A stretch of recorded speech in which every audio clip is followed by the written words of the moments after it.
आज है 7 दिसंबर 2023 दिन गुरुवार। Welcome back to clean news UP. चलिए देखते हैं उत्तर प्रदेश की 25 फटाफट बड़ी खबरों को। यूपी के गन्ना किसानों के लिए खुशखबरी, इस काम के लिए विश्व बैंक देगा 85% तक अनुदान। यूपी के गन्ना किसानों के लिए बड़ी खुशखबरी है। किसानों को सूक्ष्म सिंचाई का संयंत्र लगाने में आने वाली लागत का 85% तक का अनुदान विश्व बैंक देगा। इसके अलावा बाकी बची 15% लागत निजी चीनी मिलों के द्वारा किसानों को दी जाएगी। इसकी वसूली बाद में किसानों से किश्तों में की जाएगी। यही नहीं, टूट फूट और संयंत्र चोरी होने पर किसानों को 100% बीमा लाभ भी मिलेगा। कानपुर आईआईटी में एक साथ होगी इंजीनियरिंग और मैनेजमेंट की पढ़ाई, छात्रों को मिलेंगी ये सुविधाएं। आईआईटी कानपुर में अब इंजीनियरिंग और मैनेजमेंट एक साथ पढ़ाए जाएंगे। इंडस्ट्री की मांग को देखते हुए संस्थान ने मल्टी डिसिप्लिनरी कोर्स तैयार करना शुरू कर दिया है। वहीं एचपीटीयू ने भी इसकी रूपरेखा बना ली। दोनों संस्थाओं में 2024-25 के सत्र से इन कोर्सेज की शुरुआत की जाएगी। रैपिड रेल से पहले जेवर एयरपोर्ट को ग्रेटर नोएडा वेस्ट और गाजियाबाद से जोड़ेंगी इलेक्ट्रिक बसेस। जेवर में बन रहे नोएडा इंटरनेशनल एयरपोर्ट की कनेक्टिविटी बेहतर और चारों तरफ होगी। योगी सरकार ने रैपिड रेल के साथ इलेक्ट्रिक बसेस को भी मंजूरी दी है। नोएडा एयरपोर्ट से 3 मार्गों पर एनसीआरटीसी इलेक्ट्रिक बसेस चलाएगा। उम्मीद है कि दिसंबर 2024 तक बस सेवा शुरू हो जाएगी। शुरुआत में 3 मार्गों पर 31 इलेक्ट्रिक बसेस चलेंगी और बाद में इनकी संख्या बढ़ेगी। यूपी के जिले में शुरू हुआ फ्लाईओवर बनाने का काम, अधिकारियों ने देखी स्थिति। गोरखपुर लखनऊ हाईवे पर सैजनवा में फ्लाईओवर बनाने की दिशा में काम शुरू हो गया है।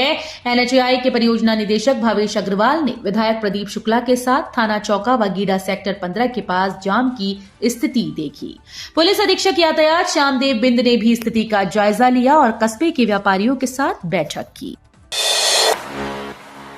अभी बसेस कराएंगी समग्र काशी दर्शन। काशी में 2 धार्मिक बसेस शुरू करने जा रही यूपी सरकार। सुगम परिवार में सुखद योगदान के बाद ई बसेस काशी दर्शन को भी सहज बनाएंगी। इसके लिए 2 ई बसेस धार्मिक स्थलों की सैर को समर्पित होंगी। ये पर्यटकों को काशी के पौराणिक, ऐतिहासिक और धार्मिक स्थलों का भ्रमण कराएंगी। इससे काशी दर्शन के लिए आने वालों को भागदौड़ के साथ समय और धन के अतिव्यय से मुक्ति मिलेगी। अंग्रेजी और हिंदी की अल्फाबेटिक आकृतियों से पढ़ेंगे दिव्यांग छात्र। पढ़ाई और सेहत दोनों का रखा जाएगा ध्यान। जिले के चारों ब्लॉक में संचालित 511 परिषदीय स्कूल्स में नामांकित दिव्यांग छात्र के लिए समुचित पठन पाठन के लिए लाखों रुपए खर्च कर उपकरण व पाठन सामग्री खरीदी गई। स्पेशल एजुकेटर व फिजियोथेरेपिस्ट के माध्यम से दिव्यांग छात्रों की पढ़ाई और सेहत दोनों का ध्यान रखा जाएगा। 20 करोड़ के पेंच में फंसे यूपी के 108 मदरसे, एक्शन मोड में एसआईटी। उत्तर प्रदेश के मदरसों को हो रही विदेशी फंडिंग की जांच में जुटी स्पेशल इन्वेस्टिगेशन टीम को 180 मदरसों को विदेशी फंडिंग की जानकारी मिली। एसआईटी ने इन मदरसों से उनके बैंक खातों का ब्यौरा मांगा है। प्रदेश में 25,000 मदरसों में 16,500 मदरसे मान्यता प्राप्त हैं। इनमें से कई मदरसों को विदेशों से फंडिंग की जा रही थी। सभी टीबी मरीजों की डायबिटीज व एचआईवी जांच कराएं, डिप्टी सीएम ने दिए निर्देश। उत्तर प्रदेश से टीबी को खत्म करने की दिशा में प्रदेश सरकार ने अहम कदम उठाया। सभी टीबी मरीजों की एचआईवी और डायबिटीज की जांच कराई जाएगी। इससे टीबी मरीजों में इन बीमारियों के संक्रमण को शुरुआत में पकड़ने में मदद मिलेगी। बीमारी पर काबू पाने में भी सफलता मिलेगी। यूपी में ट्रैफिक नियम तोड़ने वालों पर सख्ती, 3 बार गाड़ी का चालान होने पर निरस्त होगा लाइसेंस। यूपी में ट्रैफिक नियम तोड़ने वालों पर सख्ती बढ़ती जाएगी। मुख्य सचिव दुर्गा शंकर मिश्र ने निर्देश दिए कि सड़क दुर्घटनाओं को रोकने के लिए 15 से 31 दिसंबर तक सड़क सुरक्षा पखवाड़ा आयोजित किया जाएगा। इस दौरान दुर्घटनाओं के प्रति लोगों को जागरूक किया जाएगा। लगातार 3 बार चालान होने पर लाइसेंस निरस्त किया जाए और फिर भी न मानने वालों के वाहन का पंजीकरण निरस्त कराया जाए। लखनऊ के शहीद पथ पर इन वाहनों की नो एंट्री, इन्हें छूट, ट्रैफिक के नए नियम लागू। लखनऊ में यातायात व्यवस्था सुधारने के लिए बुधवार से नो एंट्री के नए नियम लागू हो गए। शहीद पथ पर पहली बार सभी छोटे बड़े कमर्शियल वाहनों का आवागमन सुबह 6 से रात 11 बजे तक प्रतिबंधित रहेगा। अब बड़े कमर्शियल वाहनों में तेल गैस के टैंकर, निर्माण सामग्री ले जाने वाले वाहन और कॉन्ट्रैक्ट कैरेज की निजी बसेस भी शामिल होंगी। मेले की सफाई व्यवस्था से स्वास्थ्य विभाग मुक्त। मेला प्रशासन माघ मेला 2023-24 में सफाई की व्यवस्था करेगा। स्वास्थ्य विभाग सैनिटेशन की देखरेख में मदद करेगा। महाकुंभ मेले के मद्देनजर आए एक शासनादेश के तहत मेला प्रशासन ने सैनिटेशन का काम स्वास्थ्य विभाग से ले लिया। शासन ने प्रयागराज मेला प्राधिकरण को महाकुंभ में स्वास्थ्य विभाग की जगह सैनिटेशन की व्यवस्था करने का आदेश जारी किया। मुरादाबाद में 90 अरब के निवेश की जमीन तैयार, उद्यमियों में जबरदस्त उत्साह। प्रदेश में प्रस्तावित ग्राउंड ब्रेकिंग सेरेमनी के लिए मुरादाबाद के उद्यमी जबरदस्त उत्साह दिखा रहे हैं। अब तक मुरादाबाद में 90 अरब के निवेश की जमीन तैयार हो गई। कई बड़े प्रोजेक्ट्स का खाका उद्यमियों ने बुनने के साथ ही निवेश का धरातल तैयार कर लिया। उद्योग विभाग के अधिकारियों ने मुरादाबाद में करीब 90 अरब के प्रोजेक्ट्स को अमली जामा पहनाने के लिए उद्यमियों की तरफ से जमीन की उपलब्धता का रास्ता साफ कर लिए जाने की पुष्टि की। दिसंबर में बदल रही 5 ग्रहों की चाल इन राशियों के लिए हो गई खास। 16 से बदलाव। इस बार 5 ग्रहों की चाल में बदलाव होने जा रहा है। ये परिवर्तन बृहस्पति, सूर्य, शुक्र, मंगल और बुध की चाल में होगा। सर्वप्रथम सूर्य 16 दिसंबर को धनु राशि में प्रवेश कर बदलाव की शुरुआत करेंगे। ग्रहों की बदलती चाल का असर सभी 12 राशियों पर दिखेगा। श्री राम जन्मभूमि ट्रस्ट के महासचिव चंपत राय ने दी रामलला की प्रतिमाओं की जानकारी। बोले मंदिर का ग्राउंड फ्लोर तैयार। श्री राम जन्मभूमि ट्रस्ट के महासचिव चंपत राय ने कहा कि राम जन्मभूमि मंदिर में भगवान राम के 5 वर्षीय बाल रूप की पत्थर की खड़ी प्रतिमा 4 फीट 3 इंच की निर्माण अयोध्या के 3 स्थानों पर किया जा रहा है। 3 कारीगर इसे 3 अलग अलग पत्थरों में बना रहे हैं। ये प्रतिमाएं करीब 90% तैयार हो चुकी हैं। 1 सप्ताह का फिनिशिंग का काम बाकी है। मूर्ति को भूतल पर गर्भगृह में स्थापित किया जाएगा। मंदिर का ग्राउंड फ्लोर लगभग तैयार हो चुका है, इसलिए प्राण प्रतिष्ठा में कोई समस्या नहीं होगी। यूपी के शहर में 300 हेक्टेयर में बनेगी न्यू टाउनशिप। जमीन अधिग्रहण का काम जल्द होगा शुरू। बरेली में 300 हेक्टेयर जमीन पर बरेली विकास प्राधिकरण ग्रेटर बरेली 2 नाम से टाउनशिप विकसित करेगा। शासन से मंजूरी मिलने के बाद जमीन की तलाश शुरू हो गई। जल्द ही जमीन का अधिग्रहण किया जाएगा। रामगंगा नहर और ग्रेटर बरेली के बाद शहर में बीडीए की ये तीसरी बड़ी टाउनशिप होगी। विश्व आर्थिक मंच की बैठक में यूपी को न्योता पेश किया जाएगा प्रदेश का विकास मॉडल। उत्तर प्रदेश में आर्थिक और औद्योगिक विकास की गूंज अब वैश्विक मंच पर सुनाई देगी। अगले वर्ष जनवरी में दावोस में आयोजित होने वाले वार्षिक शिखर सम्मेलन के रूप में विश्व आर्थिक मंच वर्ल्ड इकोनॉमिक फोरम में हिस्सा लेने के लिए उत्तर प्रदेश को भी न्योता मिला है। दावोस में 15 से 19 जनवरी तक होने वाली बैठक में हिस्सा लेने के लिए मुख्यमंत्री योगी आदित्यनाथ ने प्रतिनिधिमंडल नामित की। प्राण प्रतिष्ठा की तैयारी। प्रधानमंत्री मोदी उतारेंगे रामलला की पहली आरती। 150 वैदिक आचार्य करेंगे अनुष्ठान।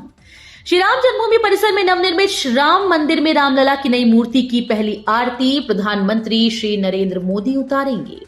प्राण प्रतिष्ठा के अनुष्ठान में 150 वैदिक आचार्यों को लगाया जा रहा है। श्री राम जन्मभूमि तीर्थ क्षेत्र ट्रस्ट के कोषाध्यक्ष गोविंद देव गिरी ने बताया कि काशी के शंकराचार्य विजेंद्र सरस्वती के मार्गदर्शन में आचार्यों की टोली का चयन किया गया है। काशी के वैदिक विद्वान लक्ष्मीकांत दीक्षित प्रमुख आचार्य रहेंगे। मुख्यमंत्री योगी का ऐलान। डॉक्टर अंबेडकर पर शोध करने वाले छात्रों को दी जाएगी छात्रवृत्ति। डॉक्टर भीमराव अंबेडकर के परिनिर्वाण दिवस पर मुख्यमंत्री योगी आदित्यनाथ ने उनके अस्थि कलश स्थल का जायजा लिया और उनकी प्रतिमा पुष्पांजलि अर्पित की। इस मौके पर उन्होंने ऐलान किया कि निर्माणाधीन अंबेडकर स्मारक में शोध करने वाले छात्रों को प्रदेश सरकार की तरफ से छात्रवृत्ति दी जाएगी।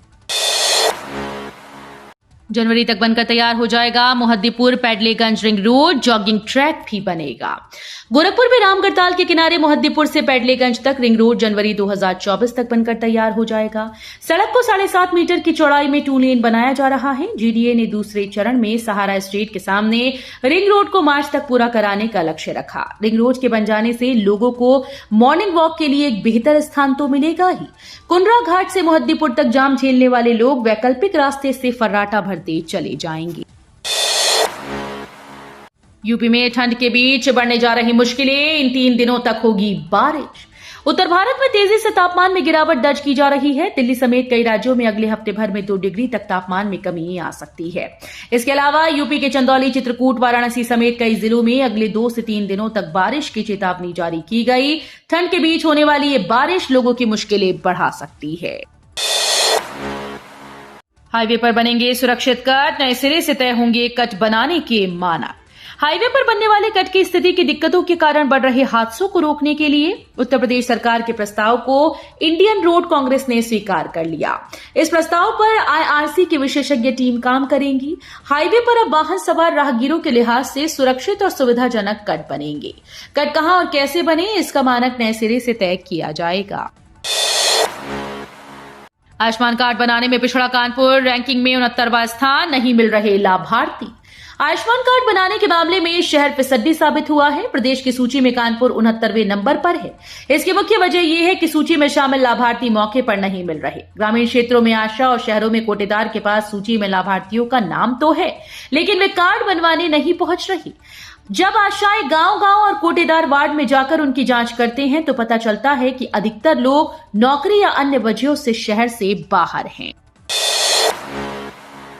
मायावती ने अंबेडकर को याद कर बीजेपी पर बोला हमला, कहा 81 करोड़ का सरकारी अन्न से पेट पालना नहीं था आजादी का सपना। बहुजन समाज पार्टी के प्रमुख मायावती ने 81 करोड़ लोगों का सरकारी अन्न से पेट पालने को लेकर भाजपा सरकार पर जमकर हमला बोला। मायावती ने कहा कि यह आजादी का सपना नहीं था। कहा कि कल्याणकारी संविधान बनाते समय बाबा साहेब डॉक्टर भीमराव अंबेडकर ने ऐसा नहीं सोचा था। डिफॉल्टर बिल्डर्स पर चलेगा शासन का डंडा, 7 दिनों में वसूली करने के आदेश नहीं तो संग्रह अमीनों पर एक्शन। डिफॉल्टर बिल्डर निवेशकों का 300 करोड़ से अधिक की रकम दबाए बैठे हैं, लेकिन प्रशासन वसूली नहीं कर पा रहा। नाराज डीएम सूर्यपाल गंगवार ने अफसरों की बैठक बुलाकर 7 दिनों में वसूली करने के निर्देश दिए। डीएम ने कहा जो संग्रह अमीन वसूली में दिलचस्पी नहीं दिखाए उसके खिलाफ कार्रवाई की जाए। मेसर्स क्यूलाइन बायोटेक प्राइवेट लिमिटेड का चिकित्सकीय उपकरण निर्माण इकाई की स्थापना। उत्तर प्रदेश सरकार की विकास परियोजना के प्रोत्साहन स्वरूप आत्मनिर्भर प्रदेश की दिशा में उद्योगों की स्थापना और संचालन किए जा रहे हैं। सरकार की महत्वाकांक्षी योजना इन्वेस्टर समिट के तहत निवेश परियोजना के अंतर्गत मेसर्स क्यूलाइन बायोटेक प्राइवेट लिमिटेड ने लखनऊ में चिकित्सकीय उपकरणों के निर्माण इकाई की स्थापना कर लखनऊ में एवं उत्तर प्रदेश को भारत में एक विशेष स्थान प्रदान कराया। तो ये थी आज की 25 फटाफट बड़ी खबरें। अगर आपको न्यूज पसंद आई हो तो वीडियो को लाइक और शेयर जरूर करें। धन्यवाद।